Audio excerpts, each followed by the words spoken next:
Hello, and welcome to this module on model inversion attacks. I'm Harry, and today we'll be discussing one of the more advanced and concerning form of adversarial attacks on AI systems.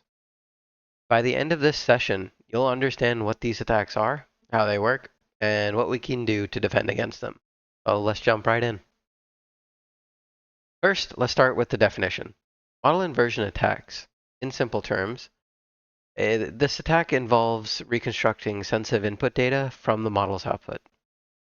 Essentially, the attacker uses information returned by the model to reverse engineer the original data that was input into the system. The key concept here is the attacker exploits the relationship between inputs and outputs, and they're going to do it in such a way that they can recover private or confidential data. The objective behind these attacks include data exposure, where sensitive input data is recovered, and confidentiality breaches, which involve compromising user or proprietary data. So what motivates an attacker to conduct a model inversion attack? There are several reasons. One major motivation is a privacy violation. They want to gain access to personal or sensitive data, like user profiles or medical records. Another reason is intellectual property theft. By reversing the outputs of a model, an attacker might steal proprietary or competitive information that the model was trained on. For example, they could extract information about a company's internal processes or sensitive client data. There's also the aspect of surveillance. An attacker could infer behavioral patterns about individuals or groups from a model's outputs.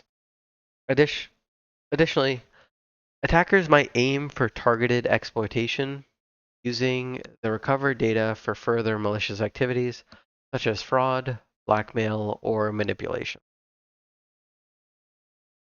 Let's look at some of these techniques that attackers use in model inversion attacks. The first is output analysis, where attackers examine model predictions to infer characteristics about the input data. By understanding how the model behaves, they can reconstruct these inputs. Another common method is gradient-based techniques, which involve using the model's gradients to backtrack and reconstruct the input data. Statistical techniques leverage the correlations between inputs and outputs to predict sensitive information. Then we have shadow models, where an attacker builds a similar model to simulate the behavior of the original one. This allows them to infer input data from the real model's outputs. In terms of the advanced methods, we have iterative reconstruction. This is going to be where an attacker refines guesses about input data based on repeated interactions with the model. We also have feature space exploitation. This is going to map back to the feature space specifically. It's going to make it a lot easier for them to approximate their original inputs. And finally, we have our generative models, such as GANs. These are going to be used to approximate and recreate the original inputs based on the model's outputs. So now let's talk about the impact of these attacks. One of the biggest concerns is privacy breaches. An attacker could recover private information, such as identities, medical data, financial records, that the user didn't expect to be exposed. Another impact is data confidentiality. In cases where proprietary or highly sensitive data is leaked, companies may suffer from intellectual property theft or even regulatory penalties. These attacks can also lead to trust erosion. If users believe that AI systems can't protect their data, they'll be less likely to trust these systems. Finally, model inversion attacks can create security vulnerabilities, which open the door to further exploitation and other types of attacks. So let's take a look at some real-world examples to make this a little bit more concrete. In facial recognition systems, an attacker might reconstruct the person's image by using the model's output, exposing their identity. Another example comes from healthcare AI. This is going to be where sensitive patient data can be inferred from the model's outputs, potentially compromising medical confidentiality. In financial models, an attacker could recover proprietary trading strategies or sensitive client data by reverse engineering the model's predictions.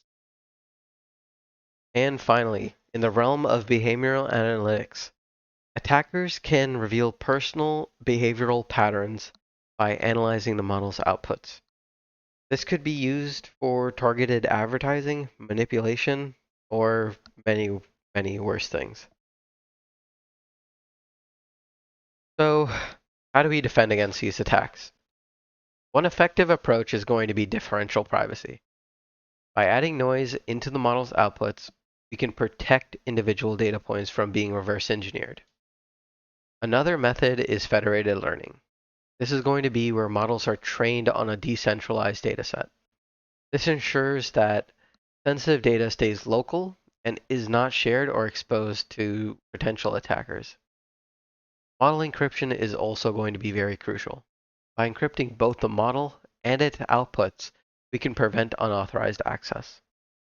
Access controls play an important role too, restricting the model and output access only authorized users. Additionally, regular audits can help detect vulnerabilities and ensure that the model is secure. Finally, adversarial training can strengthen defenses by testing the model against known inversion attack methods, ensuring the weaknesses are identified and addressed. So in summary, model inversion attacks are a serious threat to AI systems because they allow attackers to reverse engineer sensitive input data from model outputs. These attacks can result in privacy breaches, intellectual property theft, and security vulnerabilities. However, by using techniques like differential privacy, federated learning, encryption, and access controls, we can mitigate these risks and protect sensitive information. So thank you for joining me in this session.